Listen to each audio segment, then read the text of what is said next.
double subsidi istilahnya betul, begitu ya. Double subsidi. Lalu yang Oke. nikmatin siapa? Nah, Kita tanya yang menikmati siapa itu. Oke, saya ke Ibu Suryatun. Bu Suryatun, kalau tadi sudah mendengar dari Pak Satya terkait dengan hal ini artinya juga bisa membantu Ibu dan juga rekan-rekan lainnya, pemirsa dan masyarakat. Tidak lagi double subsidi, Bu. Gimana Bu pendapatnya Bu terkait ini? Kalau untuk pendapat saya setuju. Tapi saya mohon dari Bapak, dari pemerintah, tolong jangan dipersulit seperti kemarin. Baik. Gitu. Soalnya kalau kita mungkin ada kendaraan bisa kayak yang usia, yang ini yang punya anak kecil, kasihan ke sono nggak dapat, ke sini nggak dapat. Kemarin saya jam 8 sampai jam 2 baru dapat. Itu. Baik, Pak Ali nih kalau misalnya sebagai perwakilan asosiasi dari pedagang begitu, nantinya akan diubah menjadi subpangkal, bermitra juga dengan pemerintah, kira-kira pengecer siapkah dengan hal ini? Saya sudah sampaikan di berbagai kesempatan, saya mendukung penuh Baik. ya pengecer jadi subpangkalan sebagai tanda supaya mereka legal, diakui pemerintah. Tentunya ada NIB, ada NPWP, kalau memang dibutuhkan sebuah legal standing korporasi, kita bantu ini. Ini problemnya, sekali lagi, kita juga mendukung pemerintah untuk 80 triliun itu sampai ke Busri. Kan begitu? Yang terjadi hari ini tidak seperti itu. Bahkan UI mengidentifikasi 60% bocor subsidi ini. Oleh karena itu, tetap kita minta kepada pemerintah. Satu, validasi data. Yang kedua, perpresnya dirubah, Bang Herman. Jadi rumah tangga itu harus jelas gitu. Jangan sampai rumah tangga komisi 7 pakai KTP dapat 3 kg. Itu juga nggak salah karena nggak ada aturannya gitu. Verifikasi UMKM dan sebagainya.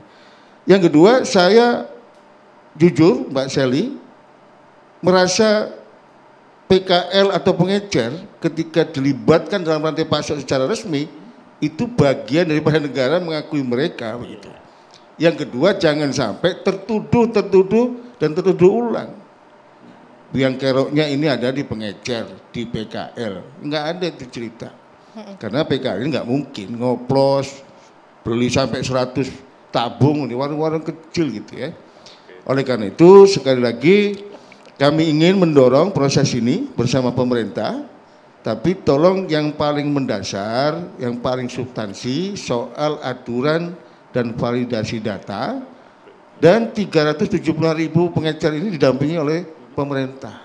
Jangan sampai kemudian, mohon maaf nih Pak Herman, dari 370.000, begitu nanti diverifikasi sama Pertamina, yang lolos cuma 5.000. Oke. Itu nggak boleh terjadi itu. Oke, Dan aturannya kami pasti dipermudah akan turun begitu ya? ke jalan kalau itu terjadi. Iya, baik. Aturan dipermudah agar semuanya nanti pengecer bisa menjadi subpangkalan dengan mudah. Kita akan bahas lebih lanjut usai jeda berikut. Tetaplah bersama kami.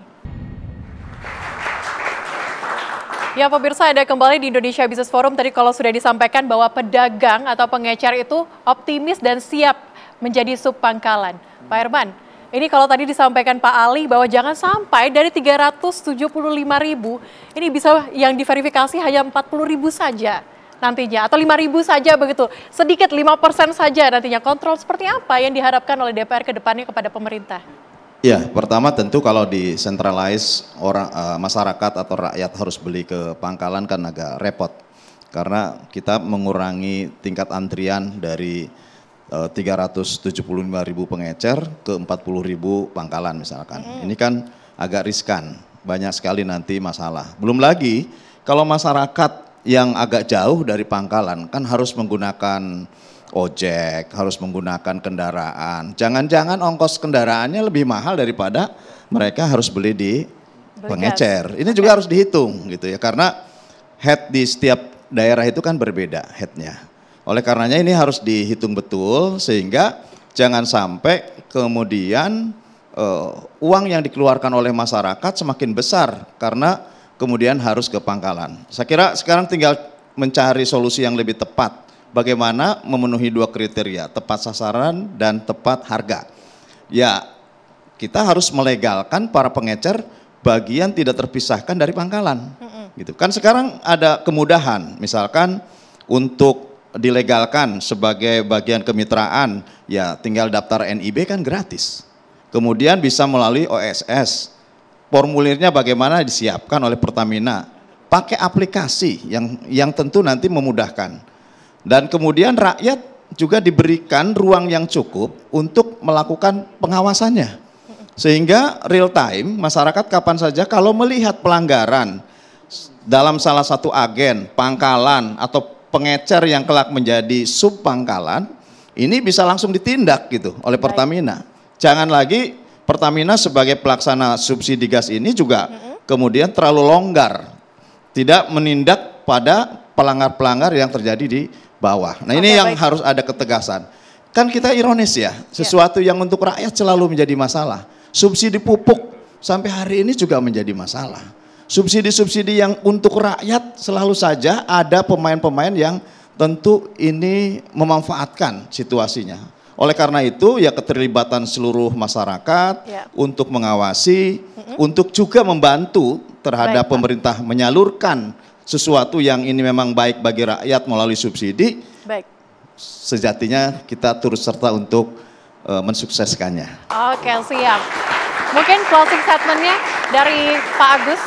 Singkat saja Pak, closing statementnya terkait dengan hal ini. Kita bicara subsidi kan, subsidi selalu bocor, ini mungkin 50% itu bocor ini. Kita nggak tahu nggak kemana-mana. Berani nggak kalau kita nggak pakai subsidi? Saya serahkan pada Pak Bahlil dan pemerintahan sekarang. Tetapi karena bocoran itu sebetulnya bisa untuk membeli, tapi mengawasinya harus jelas. Tadi disampaikan Pak Herman, harus jelas, pakai apps, pakai segala macam, daftar KBLI dan sebagainya, silahkan. Tapi harus ditegas, sehingga nantinya mungkin tidak perlu subsidi atau sedikit. Subsidi langsung aja, kan karena ke pengguna kan. Nah gitu, jadi supaya itu jelas. Karena kita tahu yang bohir-bohir di atasnya ini bukan orang sembarangan juga loh. Itu bisa dicek, Pak Herman pasti tahu, tahu semuanya. Ya, jadi dari saya itu yang penting masyarakat bisa memperoleh LPG yang 3 kilo itu harganya terjangkau sesuai dengan ini, tetapi coba subsidinya dikurangi. Yang ketahuan kita subsidi bocor-bocor itu dihabisi, pasti berkurang. Itu saja. Pak Satya, bagaimana Pak? Closing statementnya Pak? Ya, jadi kita harus hargai dan sabar dengan kebijaksanaan pemerintah, kebijakan pemerintah dalam hal ini. Karena memang semuanya tidak bisa instan. Sehingga niat baik pemerintah untuk menuju kepada subsidi yang tepat sasaran itu adalah merupakan bentuk manifestasi dari tujuan kemerdekaan kita. Karena prosperity to the people, itu yang paling penting kan. Kita tidak ingin orang itu terkorbankan seperti Bu Sriatun itu. Dari 12.500 di pangkalannya sekitar 16.000, beliaunya beli 22.000. Apakah itu keadilan? Nah ini yang mesti kita bisa jawab. Baik. Kalau dari Pak Ali, mewakili pedagang seperti apa Pak? Yang pertama, sekali lagi kami mendukung niat baik pemerintah untuk subsidi ini tepat sasaran. Yang kedua, kami mendukung pengecer jadi sub pangkalan, berarti legal. Yang ketiga, kami juga akan mendorong pemerintah tegas, Bang Herman.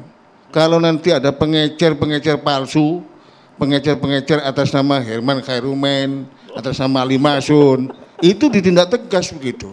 Supaya pengecer yang notabene pedagang kaki lima, usaha mikro tidak selalu menjadi kambing hitam dalam penerapan kebijakan ini.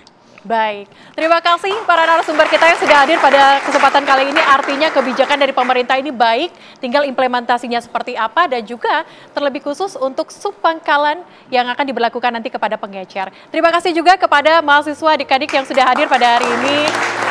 Dan pemirsa, demikian Indonesia Business Forum. Saya Celia Alexandra, mewakili kru yang bertugas, pamit undur diri. Terima kasih dan sampai jumpa.